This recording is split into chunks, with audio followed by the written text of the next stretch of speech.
Hey everyone, Mark the Movie Man here, and the final short that I have for this block of reviews is again from Randy Lee Beasley, and it's called Whom I Fear 2. Yes, the follow-up to the film Whom I Fear. Now, here we get the continuing story of Michael. It's a couple of years after the first event, and yeah, the creepy guy is back. He's got a family member missing, and we learn more about this curse that is on his family. And we see how Michael ensues to try to rescue his family member and defeat this curse. Now, Whom I Fear was, I believe, one of his first films, and this one, there are elements that work in it. One of the elements that works is the evil presence or whatever, or the thing that is kidnapping his family member. I really love the design and how they handled that character. Okay, I really enjoyed it. It was creepy. It made your skin kind of crawl, and a bit scary as well. So great design there in your kind of bad guy. And it just has supernatural things going on with it. Now, there are special effects in here as well. One of the opening special effects that you get is with a church on fire. Loved that effect, actually. It looked really good in here. And Randy Lee Beasley's Michael, you could tell that he fell right back into the character, and it was an interesting story that he provided here.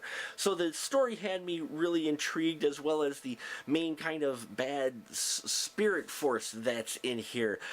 You know, the camera work in here, really well done, as always. I've really enjoyed some of the creative things that Randy Lee Beasley does with the camera, especially in here where he's got a flashlight and it's in a dark room or whatnot, and that is handled very well. Usually that's kind of jarring, especially even in the big Hollywood budget films, and in here it wasn't at all, you know, so I really enjoyed that. Now, acting, again, is fair to decent in this film.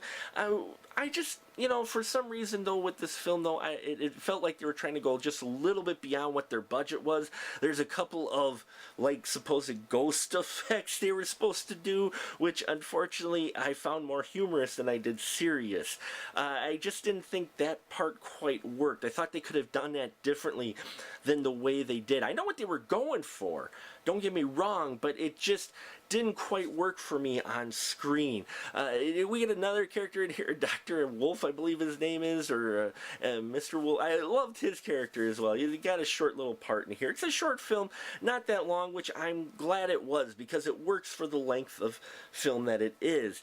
I don't think this is one of his stronger pieces, but I will say that I did enjoy the story, and I would have liked to see that, you know, almost be tweaked just a little bit better, and I think it really been even more solid of a film. So Whom I Fear 2 isn't a horrible film. It's about on average with a number of Randy Lee Beasley's other projects, though some of the effects in here looked good. Some of the other ones I really wish they would have chose something different, because I don't think I got the reaction that they were planning for out of those scenes. So if you've seen Whom I Fear 2, please leave your comments down below. As always, you're familiar with Randy Lee Beasley's work, please check it out, and make sure you check out our other reviews on this channel. We got all kinds of great things coming. I'm doing this. Thank you for your support, growing in subscribers, and until next time, folks, remember, keep that ticket stub.